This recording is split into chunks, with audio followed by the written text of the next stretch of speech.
Welcome back. One final point before we go tonight.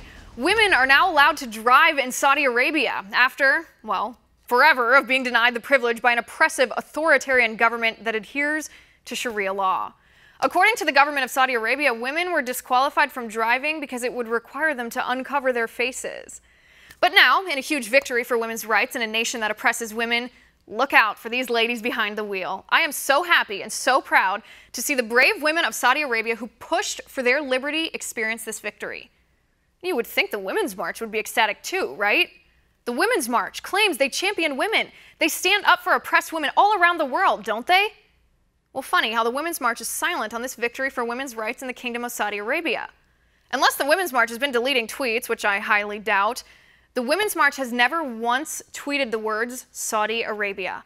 They've never once tweeted about the country where women were deprived the right to drive, where women are forced to cover their faces with black draping, where women can't walk on the same sidewalk as men, where grown adult women are forced to obey their male guardians, their father, husband, or brother, where women have to get permission to travel, get a note signed by their husband to receive any kind of medical care, because Saudi law codifies women's so-called lack of capacity in making decisions for themselves. The Women's March has not tweeted once about the country where women are forced to comply with Sharia law that dictates a woman can be stoned to death for being raped. There's no law in the books to punish the rapist.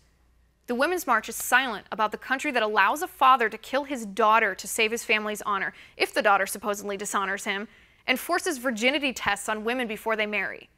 Not a word from the Women's March about Saudi Arabia allowing women to drive. Not a word. But the Women's March hasn't been quiet altogether. No, they have been tweeting. These are the things the Women's March thought to be more important than a victory for women's rights in a nation that represses and abuses women. Trump's so-called Muslim ban, which doesn't ban Muslims, it bans travel from terror-ridden countries, and North Korea and Venezuela. The 20-week abortion ban that President Trump plans to sign into law, a protection for unborn women from the brutality of late-term abortion, which, by the way, 80% of Americans support, except the Women's March. Open enrollment for Obamacare, because if the Women's March didn't advertise, nobody will be dumb enough to want Obamacare. 280 characters on Twitter is 280 characters too many to spread white supremacy, according to the Women's March. And, last but not least, a meme about resisting Trump. Those are the things the Women's March thinks are more important than a huge victory for women's rights in Saudi Arabia. This is why women with brains who actually stand up for women's independence and autonomy, for women's rights, will never be a part of your phony movement. And that's my final point.